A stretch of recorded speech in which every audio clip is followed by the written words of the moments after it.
Friends, welcome to my channel. ఇవాళ మన topic WhatsApp memory management. So WhatsApp beta వాడుతున్న వాళ్ళందరి కోసం ఒక కొత్త ఆప్షన్ అయితే వచ్చింది. దాని ద్వారా మనం చాలా వరకు వాట్సాప్లో అన్నెసరీ ఫైల్స్ని తొలగించుకోవచ్చు. సో అది ఎలా వర్క్ అవుతుంది ఏంటి చూద్దాం. సో ముందుగా మనం వాట్సాప్ని ఓపెన్ చేయాలి. సో వాట్సాప్ తర్వాత ఇక్కడ పైన మనం సెట్టింగ్స్లోకి వెళ్ళాలి. సో నేను ఇక్కడ సెట్టింగ్స్లోకి వెళ్తున్నాను. ఈ సెట్టింగ్స్లో చూసుకుంటే మీకు స్టోరేజ్ అండ్ డేటా యూసేజ్ అని ఉంది కదా. సో దీన్ని మనం క్లిక్ చేయాలి.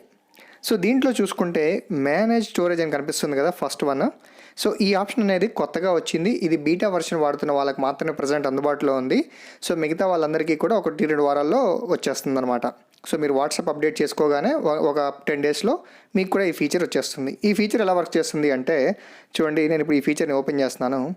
దీంట్లో చూడండి ఎంత స్పేస్ యూజ్ చేసుకుంది, ఎంత ఫ్రీ ఉంది అని చూపిస్తుంది. సో దీంట్లో ఫార్వర్డెడ్ మెనీ టైమ్స్ అని ఒక ఆప్షన్ కనిపిస్తుంది, చూసారా?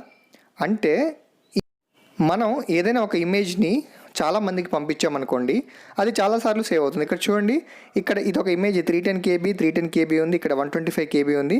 ఇది చాలాసార్లు ఫార్వర్డ్ అయిపోయింది, అంటే ఆల్రెడీ మీ మొబైల్లో ఉంది, తర్వాత ఫార్వర్డ్ అయిపోయింది. చూడండి 103 KBMG ఇమేజ్లలో ఇక్కడ 3 ఉన్నాయి. సో మనం వీటిని ఇలా ఈజీగా సెలెక్ట్ చేసేసుకొని మనం వీటిని డిలీట్ చేసుకోవచ్చు అనమాట. సో ఇలాంటి డిలీట్ చేసుకోవడం వల్ల మనకు స్పేస్ అనేది చాలా వరకు సేవ్ అవుతుంది. ఒకవేళ మీకు ఇవన్నీ వద్దనుకుంటే ఇవన్నీ సెలెక్ట్ చేసుకొని ఒకేసారి డిలీట్ చేసుకోవచ్చు. అంతేకాకుండా ఇక్కడ కొంచెం కిందికి వెళ్తే చూడండి, లార్జర్ దాన్ 5 MB, అంటే 5 MB కన్నా ఎక్కువ సైజు ఉన్న ఫైల్ అన్నీ కూడా ఇక్కడ కనిపిస్తున్నాయి. అండ్ తర్వాత కొంచెం కిందికి వచ్చి చూసుకుంటే ప్రతి చార్ట్ ఎంత MB తీసుకుంది, ఎవరి చార్ట్ ఎంత MB ఎంత GB తీసుకుంది అనేది ఇక్కడ క్లియర్గా కనిపిస్తుంది. సో దీని ద్వారా మనం ఏదైనా ఒక చార్ట్ ఎక్కువ స్పేస్ ఉందనుకోండి, సో దాంట్లోకి వెళ్ళి పనికిరాని వీడియోస్ ఏవైతే ఉంటాయో వాటిని ఈజీగా డిలీట్ చేసుకోవచ్చు అనమాట. సో ఈ విధంగా మనం మేనేజ్ స్టోరేజ్ అనే ఆప్షన్ని వాట్సాప్లో యూస్ చేసుకోవచ్చు. ఈ వీడియో మీకు నచ్చినట్లయితే లైక్ చేయండి, అలాగే మీ ఫ్రెండ్స్కి కూడా షేర్ చేయండి. Thank you for watching this video.